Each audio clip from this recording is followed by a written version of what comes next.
Pasukan Israel melaporkan telah melakukan serangan balasan terhadap markas penyiaran televisi di Teheran pada Minggu 1 Maret malam hari. Dalam rekaman yang beredar, tampak kepulan asap tebal membumbung tinggi di dekat markas besar stasiun radio dan televisi pemerintah Iran. Siaran televisi pemerintah Iran sempat mengumumkan penghentian tayangan dan mengarahkan pemirsa untuk mengikuti perkembangan melalui frekuensi radio. Media Iran melaporkan gangguan siaran terjadi di tengah meningkatnya serangan militer Amerika Serikat dan Israel terhadap Teheran. Selain itu, rumah sakit Gandhi di Teheran turut dihantam rentetan rudal dari Israel. Perdana Menteri Israel Benjamin Netanyahu menyatakan pasukannya kini menyerang jantung Teheran, bahkan memperingatkan akan adanya serangan lanjutan yang lebih dahsyat.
לאחר שבמכת הפתיחה של המבצע חיסלנו את ראשי משטר הטרור האיראני, כעת אנחנו מפרקים באופן שיטתי את מערכי הליבה שלו ומעמיקים את הפגיעה במשטר.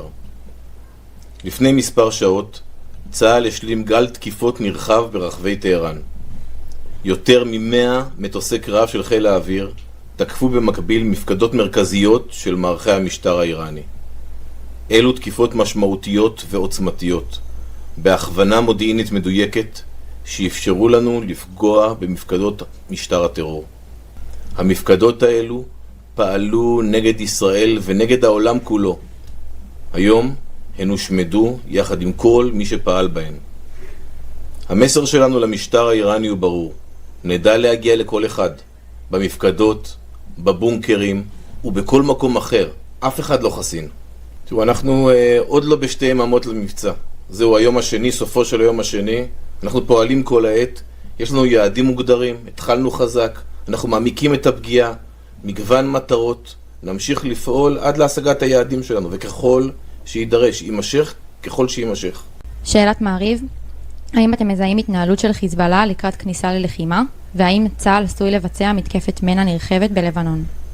אנחנו דרוכים וערוכים.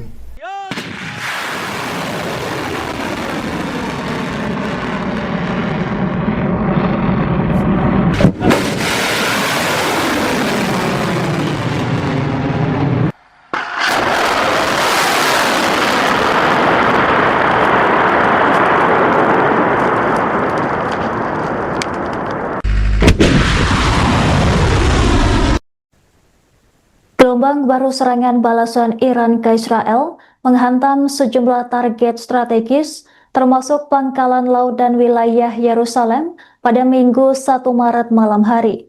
Rentetan ledakan berguncang berbagai wilayah di Israel setelah Teheran meluncurkan drone dan rudal hipersonik.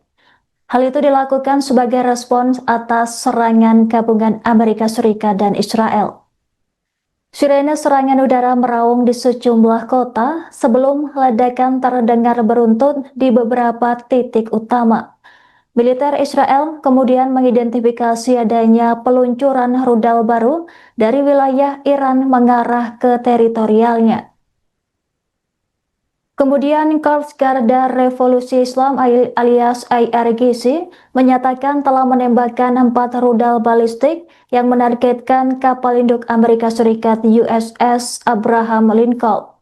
Operasi tersebut disebut sebagai babak baru dalam eskalasi konflik terbuka antara Iran, Amerika Serikat, dan Israel.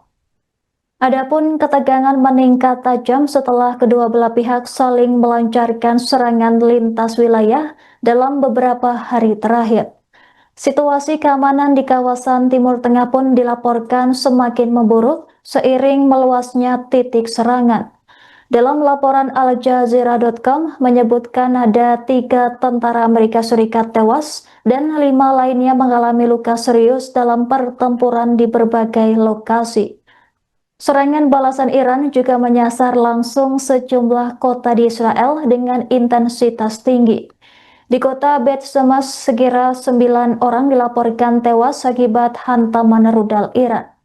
Otoritas setempat masih melakukan evakuasi serta pendataan korban di tengah kekhawatiran akan gelombang serangan lanjutan.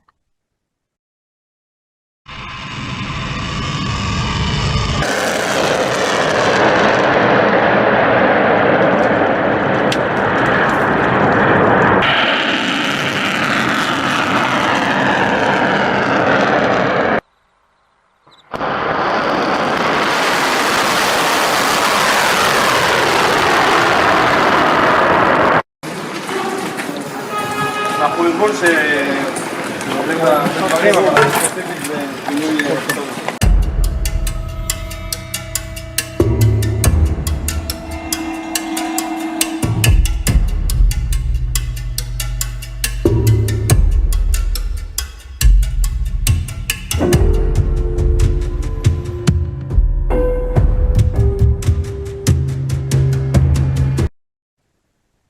Sebuah ledakan mengguncang permukiman penduduk di Tel Aviv hingga menyebabkan kerusakan signifikan pada sejumlah bangunan di sekitarnya.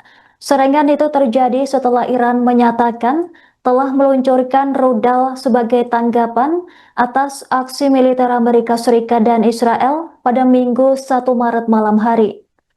Insiden terjadi setelah serangan Iran menghantam kawasan Beit Shemesh, kota Israel. Akibatnya menewaskan sekira 9 orang dan melukai lebih dari 57 orang hingga belasan penduduk dikabarkan hilang. Dalam rekaman yang beredar, tampak kendaraan darurat berjejer di jalan yang dipenuhi puing-puing bangunan. Petugas penyelamat terlihat menyisir gedung-gedung perumahan untuk mencari korban yang masih terjebak. Operasi militer ini berlangsung di tengah meluasnya kekacauan regional yang memicu kekhawatiran internasional. Sejumlah negara langsung memberlakukan pembatasan penerbangan menyusul eskalasi konflik tersebut. Uni Emirat Arab menutup sementara wilayah udaranya, sementara Qatar menangguhkan lalu lintas udara dan Kuwait membatalkan penerbangan menuju Iran. Korps Garda Revolusi Islam IRGC menyatakan bahwa serangan rudal dan drone berskala luas terhadap Israel masih berlangsung. Bahkan pangkalan militer Amerika Serikat dilaporkan menjadi sasaran di sejumlah kawasan termasuk Uni Emirat Arab, Bahrain, Qatar, Irak, dan Kuwait. Di wilayah Yerusalem, 6 orang dilaporkan terluka setelah sebuah roket menghantam jalan raya yang ramai.